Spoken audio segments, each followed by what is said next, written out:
Hola, ¿cómo estás? Bienvenido al programa Una Voz del Cielo.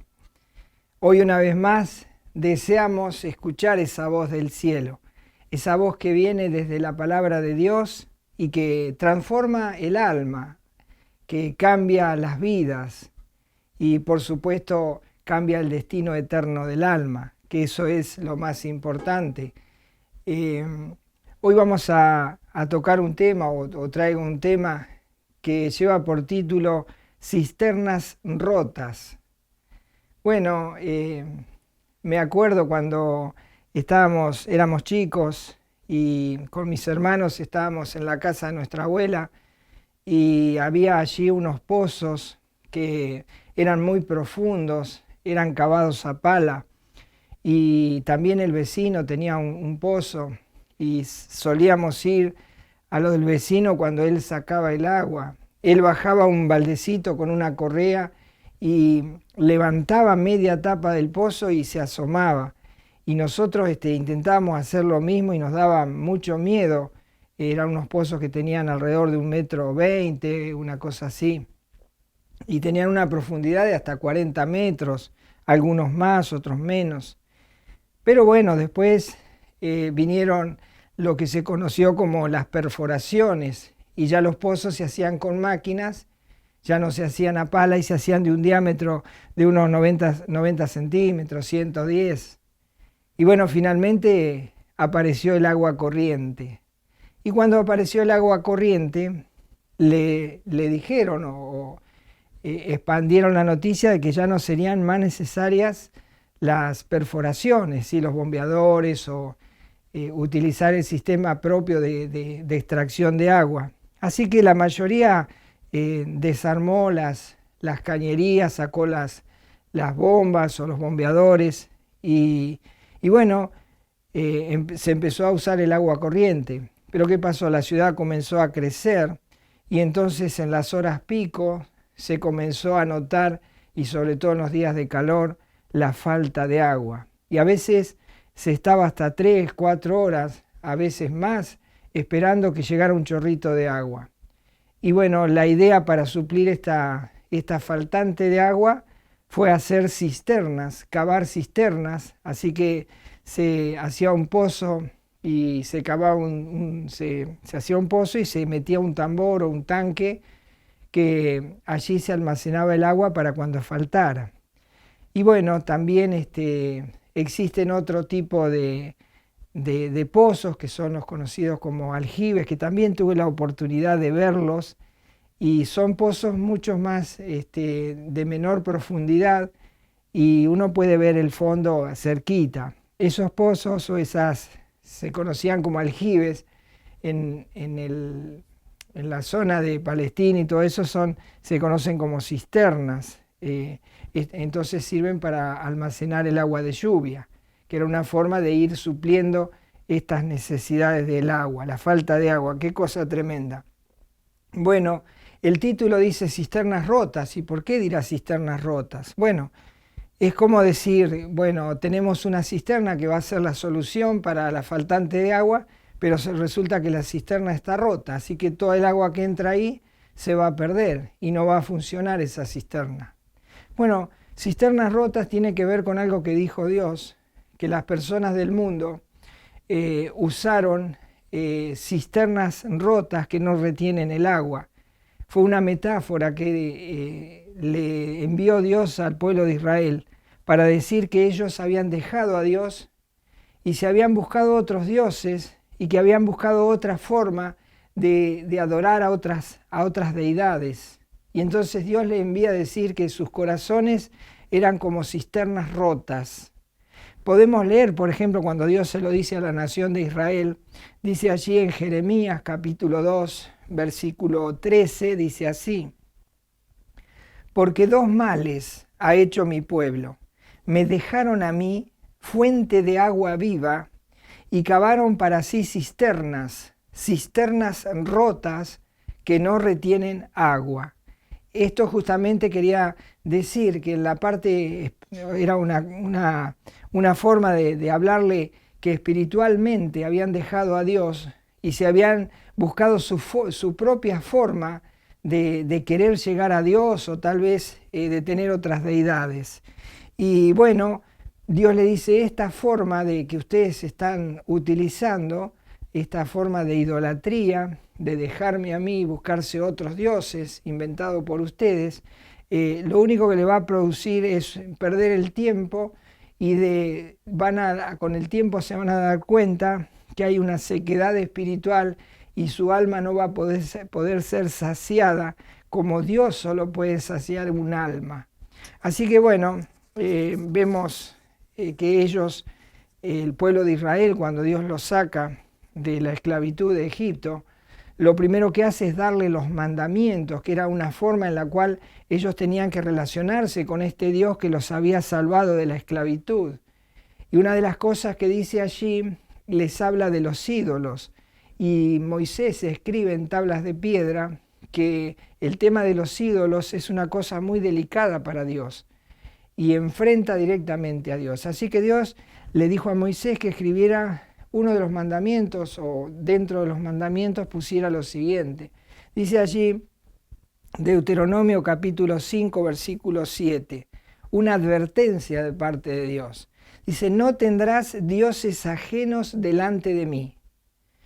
Y el versículo 8 dice, no harás para ti escultura ni imagen alguna de cosa que está arriba en los cielos, ni abajo en la tierra, ni en las aguas debajo de la tierra. Es impresionante cómo el hombre en su ingenio comenzó a fabricar ídolos, hizo estatuas de distintos tipos de materiales y los centró en su casa, y fue esta la forma que tuvo para querer tener una convivencia con la deidad, cosa que no logró porque simplemente estaba adorando estatuas o esculturas o imágenes pintadas. Hoy podríamos decir una fotografía, podríamos hablar de una fotografía, por ejemplo, de Jesús y adorarla, o un crucifijo. Son cosas que el hombre va inventando, pero el hombre se fue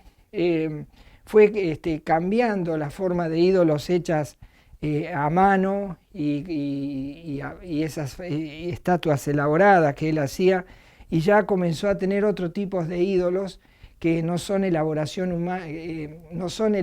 directa manual, sino que tomó ídolos como ser futbolistas, actores de cine, comenzó a tener otros ídolos y comenzó a postrarse ante ellos, porque son ídolos que uno va fabricando. Otro ídolo puede ser el trabajo. ¿Qué es un ídolo? Es algo que ocupa el lugar de Dios. Es cuando nosotros queremos decir, bueno, tengo una cisterna y meto dentro de esa cisterna algo que supla mi sed, la sed espiritual. Y es imposible que de esta forma se pueda suplir esa sed. Y algo que Dios dice en estos mandamientos que hemos leído, vemos en la parte central, habla de que Dios es celoso. Dios es extremadamente celoso. Y si nosotros tuviésemos en cuenta lo que esto significa, no adoraríamos ningún tipo de Dios. Bueno, dice que Dios es celoso, que es lo que acabamos de leer. Y entonces dice que frente a estas estatuas, frente a estos ídolos que nos fabricamos, estas cisternas rotas, dice que no se debía el pueblo de inclinar ni darle ningún tipo de veneración a estos ídolos. Dice allí en Deuteronomio capítulo 5, versículo 9, no te inclinarás a ellas, ni las servirás, porque yo soy Jehová tu Dios, fuerte, y escucha esta palabra, celoso, que visito la maldad de los padres sobre los hijos hasta la tercera y cuarta generación de los que me aborrecen. Es decir, Dios les dice, ustedes con los ídolos lo que hacen es enfrentarme, porque Dios dice que Él no comparte su gloria con ningún ídolo, y menos con un ídolo hecho por un hombre. Eso sería un absurdo. Así que Dios le va a decir allí al profeta Isaías, le va a decir que les envíe un mensaje Dice Isaías capítulo 42, versículo 8. El mensaje dice así: yo Jehová, es como si Dios pusiese allí la firma. Yo Jehová, dice Dios, este es mi nombre. Dice, y a otro no daré mi gloria, ni mi alabanza a esculturas. Así que todos aquellos que se postran, que veneran, que honran a los ídolos, están enfrentando directamente a Dios, quien es celoso y que no comparte su gloria con nadie. Ahora, ¿qué pasará con aquellos que se guardan de los ídolos, que tratan de buscar al único Dios verdadero, el Dios del cielo, el mismo Dios que nos habla hoy con su palabra? Y bueno, dice allí en las profecías, en el libro de las Revelaciones, dice allí en Apocalipsis 22:14, dice así: bienaventurados los que lavan sus ropas, para tener derecho al árbol de la vida y para entrar por las puertas de la ciudad. Está hablando de la ciudad celestial. Está hablando de que esa ciudad tiene puertas y que no cualquiera puede entrar. Puede entrar aquel que ha lavado sus ropas. ¿Y qué quiere decir lavar sus ropas? Para tener acceso al cielo, a la ciudad celestial. Y bueno, la forma de lavar su ropa es de que sus pecados sean perdonados. Cuando la persona tiene el perdón de pecados, entonces tiene acceso a la ciudad celestial. Y ya vamos a ver cómo lograr el perdón de pecados. Pero ¿qué pasa con las personas que no han perdonado no han pedido perdón por sus pecados y están con este tipo de idolatría y adoración? Bueno, dice que alrededor de esa ciudad estarán sin poder entrar. Dice allí en Apocalipsis 22:15, mas los perros, dice, estarán fuera. Y presta atención, y los hechiceros, los fornicarios, los homicidas, los idólatras y todo aquel que ama y hace mentira, dice, ellos estarán fuera y no tendrán acceso a la ciudad celestial, sino que estarán eternamente separados de Dios. Por eso dice, como el perro vive afuera, así estará toda esta raza humana que no vaya que no parta de este mundo con sus pecados que no hayan sido perdonados. Es decir, una persona que al morir no ha encontrado el perdón de pecados, será como estos perros que estarán fuera y no tendrán acceso a la ciudad celestial. ¿Por qué? Porque no han lavado sus ropas, no han lavado su corazón, porque son esos que cavaron cisternas, se hicieron sus propios dioses y me dejaron a mí, dice Dios. Bueno, todas esas personas no pretendan entrar al cielo, porque si en la tierra me dejaron, ¿qué quieren hacer en el cielo? ¿Para qué quieren entrar al cielo? Es tremendo, pero seguramente si estás escuchando, estás viendo este mensaje, estás escuchando, y Dios está tocando tu corazón y tú eres una persona que ha estudiado, que razona, debes darte cuenta que necesitas rever estas cosas y de buscar a Dios. Y tal vez tu alma esté seca, tal vez tu alma esté sedienta, tal vez no hayas podido recibir el agua de la vida que solo viene de Dios. Bueno, Dios dice que a todo aquel que sienta esa necesidad de saciar su alma, de buscar realmente al Dios verdadero, Dios hace un llamado. Y el llamado de Dios lo hace a través de un profeta. El profeta Isaías en el capítulo 55 y en el versículo 1 dice, prestemos atención, dice así: a todos los sedientos, venid a las aguas, y los que no tienen dinero, venid, comprad y comed. Venid, comprad sin dinero y sin precio, vino y leche.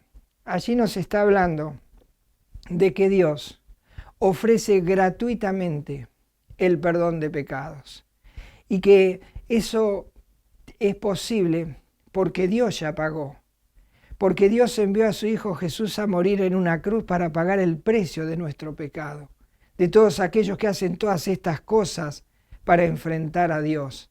Y Dios dice, envió a su Hijo, el cual en la cruz del Calvario fue castigado duramente y murió en esa cruz y murió por causa del pecador. De ahí en más, todo aquel pecador que siente que ha cavado cisternas cuyas cisternas están rotas y que no retienen el agua y que tiene un alma seca, sin vida, sin esperanza y sin Dios, pueda ir a Jesucristo para que sus ropas sean lavadas, para comprar esa agua que solo Jesucristo puede dar. Y entonces allí encontrará un manantial de vida. En Jesucristo hay un manantial de agua de vida que está dispuesta para todo aquel que va a comprar. O sea, comprar es ir, es tomar voluntariamente la decisión de ir a Cristo y de pedirle que le dé de ese manantial de agua. Y dice la Biblia allí en el Salmo 36, versículo 9. Dice, porque contigo está el manantial de la vida, es decir, con Dios, con Jesucristo, el Hijo de Dios. Dice, está el manantial de la vida. En tu luz veremos la luz de la esperanza, la luz de la eternidad. Y Jesús en cierta ocasión se encontró con una mujer que estaba frente a un pozo en Samaria. Y ese pozo lo había cavado un hombre que se llamó Jacob. Él un día tomó la pala y empezó a cavar ese pozo. Y ahora la gente de Samaria iba a sacar agua allí. Y todos los días tenía que ir hasta allí. Y entonces Jesús va y se encuentra con una mujer que estaba allí dispuesta para sacar agua y para hacer lo que cada día, así continuamente, ella diariamente hacía. Y entonces, hablando con ella y teniendo entre ambos una conversación de preguntas y respuestas, Jesús le responde a una de las preguntas y dice Juan capítulo 4, versículo 13. Respondió Jesús y le dijo, cualquiera que bebiere de esta agua volverá a tener sed. ¿De qué estaba hablando? Del agua natural, del agua que venía esta mujer a sacar a ese pozo, un pozo cavado por el hombre, una cisterna cavada. Pero dice, cualquiera que bebe de esta cisterna siempre va a tener sed, porque el problema grave del ser humano es la sequedad del alma y la sed que tiene de Dios. Y eso solo no lo puede suplir una cisterna de agua. Esto nos habla, la cisterna de agua y la cisterna que nosotros cavamos son nuestras posesiones, nuestros hobbies, nuestros logros, nuestras religiones, que son cisternas que no retienen el agua de vida. Podrán retener otros placeres, podrán retener otras comodidades, otros pasares de bienestar, pero nunca podrán retener el agua de vida. Así que Jesucristo le dice, este pozo te va a dar agua, pero mañana vas a volver acá, porque vas a tener sed. Y aunque vengas y te sacies de agua, aún tendrás la sed de tu alma que clama por un agua de vida. Y entonces Él le ofrece ese agua de vida. Dice el versículo 14 de Juan capítulo 4. Jesús dice más, el que bebiere del agua que yo le daré, no tendrá sed jamás, sino que el agua que yo le daré será en él una fuente de agua que salte para vida eterna. Es decir, le ofrece ser esa persona, una cisterna que contenga agua de vida. Una cisterna, dice, un agua que salta, un agua que está viva, un agua que brota, un agua que burbujea, un agua que fluye. Y es el agua que solo Cristo puede dar, el agua de la vida. Y entonces si uno se nutre de esta agua de la vida, si uno va a Jesucristo y le pide ese agua, Jesucristo le ofrece ese agua y entonces encontrará que será un agua siempre fresca y un agua siempre viva. Y para eso necesitamos rendir nuestra vida a Jesucristo. Para eso necesitamos ir a Él para recibir esa agua. Porque ¿de qué manera podría una persona que dice, bueno, toda mi vida me dediqué a la religión, pero mi alma sigue seca? Toda la vida me dediqué a pedirle a los santos, a adorar los ídolos. He sido religioso, he tratado de ser una buena persona, son cisternas rotas. Y esa persona dice, pero ahora me doy cuenta de que eso me ha mantenido seca toda la vida. Y ahora encuentro que en Jesucristo hay agua de vida. Y que yo puedo ser una fuente, pero ya no una fuente rota, sino una fuente de vida, porque Jesucristo me ofrece ese agua. Y Jesucristo, cuando estaba en Palestina, cuando andaba en Jerusalén, Él se puso en pie un día de fiesta y entonces les ofreció a beber del agua de la vida. Y dice allí en Juan capítulo 7, versículo 37, en el último y gran día de la fiesta, Jesús se puso en pie y alzó la voz diciendo, si alguno tiene sed, venga a mí y beba. ¿De qué manera podemos ir a Jesús para beber? ¿Cómo podría una persona que ha decidido en este momento que escucha este mensaje, que ha decidido tomar de la fuente del agua de vida? Y dice Jesús, venga a mí. ¿Y por qué dice venga a mí? Lo que Jesús está queriendo decir, que Él vino y murió en una cruz para pagar el precio del pecado y que solamente con su sangre es posible limpiar y lavar la ropa, es posible limpiar ese corazón que está manchado de idolatría, manchado de religión, manchado de querer ser una buena persona y está seco de Dios. Pero Jesús dice que si la persona cree en Jesús como Señor, como Salvador, como el dador de la vida eterna, como el que tiene y provee ese manantial de agua, y se humilla ante Jesús pidiéndole perdón por sus pecados, agradeciéndole tal vez porque ha muerto por él, porque esa muerte en la cruz era por nosotros, que hemos ofendido a Dios de esta manera. Entonces allí de pie Jesús está diciendo, el que tiene sed, dice, venga a mí y beba. Y Él ofrece ese agua. ¿Te gustaría beber de ese agua que salta para vida eterna y que pueda ser, tu alma pueda ser una fuente de agua viva? Bueno, Él lo explicó también, dice en el versículo 38. El que cree en mí, como dice la Escritura, de su interior correrán ríos de agua viva. Tenían que creer en Él, tenían que creer que era el Mesías, que era el enviado de Dios y que Él vino a morir en una cruz y pagar el precio del pecador. Por eso tiene la posibilidad de ofrecer salvación y de ofrecer esta vida. Dice la Biblia que cuando una persona hace esto, que deja los ídolos, abandona todo aquello sobre lo cual se ha mantenido su vida y ha cavado esa cisterna rota, dice, cuando deja todo eso y que esa persona va a Jesús, le pide perdón por sus pecados, lo recibe como Señor y Salvador, le abre su corazón para que Él pueda entrar a vivir para siempre. Dice que Jesús en ese instante a esa persona humillada y arrepentida le envía su Espíritu Santo para que viva en Él para siempre. Por eso Él decía, el que tiene sed venga a mí y beba. Y dice en el versículo 39 y explica por qué dijo eso. Dice el versículo 39, esto dijo del Espíritu que habían de recibir los que creyesen en Él. Dice, pues aún no había venido el Espíritu Santo, porque Jesús no había sido aún glorificado. Todavía no había pasado por el proceso de la cruz, pero Él ya lo estaba anunciando.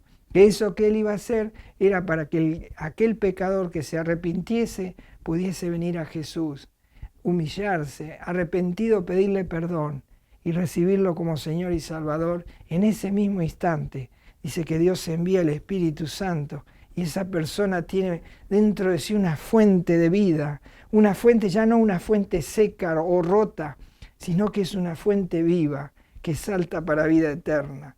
Y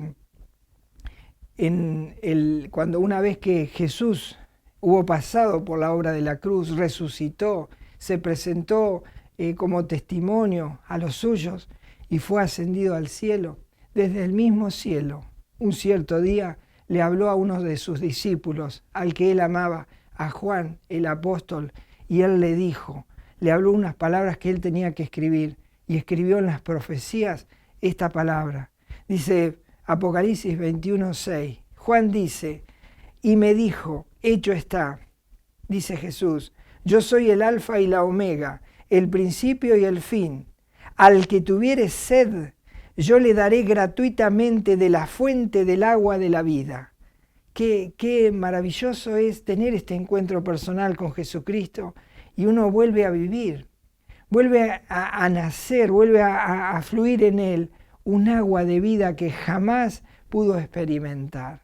Eso es otra forma de vida que él ofrece. Y no solo Jesús invita a venir a beber de esa fuente, sino que también las profecías dicen que toda aquella persona que recibe a Jesucristo como Señor y Salvador, como es el caso mío, lo que hace, la necesidad que tiene es de invitar al sediento a venir a las aguas, a invitar a las personas a que vengan a Jesucristo y que puedan experimentar este agua de vida que Él ofrece, la salvación y la vida eterna y una entrada en el cielo, a esa ciudad celestial. Y podemos ver que también el Espíritu Santo está llamando. En este momento el Espíritu Santo llama a las personas a venir a Jesús. Entonces el Espíritu y la Iglesia, que son todos los creyentes que van recibiendo este agua de vida y que la prueban y dice, tenés que probar, es maravillosa. Entonces el Espíritu y la Iglesia están llamando al pecador al arrepentimiento y al perdón de pecados que solo está en Jesús. Estamos invitándote a venir a Jesús para probar de este agua de vida. Dice Apocalipsis, capítulo 22, versículo 17, dice así, y el Espíritu, es decir, el Espíritu Santo, el Espíritu de Dios, dice, y el Espíritu y la esposa dicen, ven, y el que oye diga, ven, y el que tiene sed, venga, y el que quiera, tome del agua de la vida. Es decir, que el ofrecimiento es para todo. Aquel que no acepta venir a beber de la fuente de vida que está en Jesucristo, es una decisión personal, es el acto de la voluntad. Dios no puede obligar a nadie, no te puede obligar a venir a beber de esta maravillosa agua, de este manantial de vida eterna. No te puede obligar. Simplemente Él puede llegar hasta acá. ¿Cómo puedo llegar yo? ¿Cómo puede llegar la voz del cielo? Puede llegar hasta el punto de decirte, mirá, hay otra vida, hay otra forma de vivir la vida y de terminar la vida en este mundo, bebiendo del agua de la vida eterna. Y poder recibir a Jesucristo, quien es el dador de ese agua, y que Él lo ofreció gratuitamente para el pecador, pero a Cristo le costó la vida, le costó morir en una cruz, pagar el precio del pecado. Por eso Él ahora te está llamando, pero la voluntad es tuya. Dios no puede torcer tu voluntad, porque Él es respetuoso, respeta tu decisión.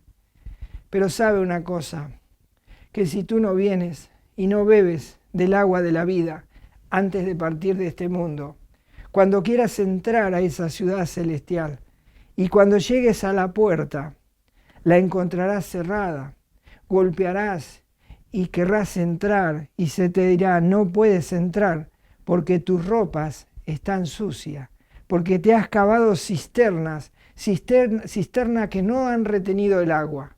Han sido cisternas que te han mantenido seco, sin vida y sin esperanza durante toda la estadía en la tierra. Pero si tú vas a Jesucristo, cuando llegues a esa puerta, podrás decir, yo vengo aquí porque tengo mis ropas lavadas y porque Jesucristo me dijo que si yo bebía de su agua, Él me dejaría entrar a esta ciudad. Y ¿sabes qué? La puerta de la ciudad celestial se abrirán y tú entrarás a ese lugar de paz y de gozo eterno y una compañía y una comunión eterna con Dios. Mientras los perros, los homicidas, los hechiceros, los fornicarios, los idólatras, los mentirosos, todos aquellos que hacen pecado, pero que no han ido a Jesucristo para perdón, estarán fuera. Y esa puerta se cerrará y quedará cerrada para siempre. Y tú no tendrás acceso porque no fuiste a la fuente, a la cisterna que contiene el manantial de agua que es Jesucristo. ¿Qué vas a hacer? Toma una decisión ahora, porque después que partas de este mundo no habrá oportunidad para ti. La oportunidad es ahora. Cristo no murió en el cielo, Cristo murió en la tierra, porque es en la tierra donde se resuelven los problemas con Dios. con el Dios verdadero. Y acuérdate, Dios es celoso y no comparte su gloria con nadie. Por tanto, no aceptará otro ídolo en el cual puedas estarte apoyando. Solo debes ir a Jesucristo, tomar del agua de la vida que Él te ofrece gratuitamente, pedirle perdón por tus pecados, recibirlo en tu corazón, decirle que te perdone y que te limpie ese corazón con la sangre que derramó en la cruz por ti. Y entonces Él dice que enviará a tu vida el Espíritu Santo, que será una fuente de vida, que brota, que salta, que podrás sentir su presencia. Y serás una persona bienaventurada, como dice que hemos leído en Apocalipsis. Bienaventurado el que lava sus ropas y tiene acceso y entrada a la casa celestial, a la ciudad celestial, entrando por la puerta. Que el Señor te ayude a tomar decisiones. Una voz del cielo es para eso, es para que tomes decisiones, porque la voz viene de Dios, la voz viene directamente de Dios y es puesta a través de su palabra y hoy ha sido sembrada en tu corazón. Que el Señor te ayude a tomar decisiones sabias y puedas sentir y puedas percibir y experimentar este agua de vida que solo Cristo te puede dar. Nos encontramos en el próximo programa, pero ojo, toma esa decisión, no te pierdas de este manantial de vida. Y nos encontramos, sí, el próximo programa. Hasta entonces.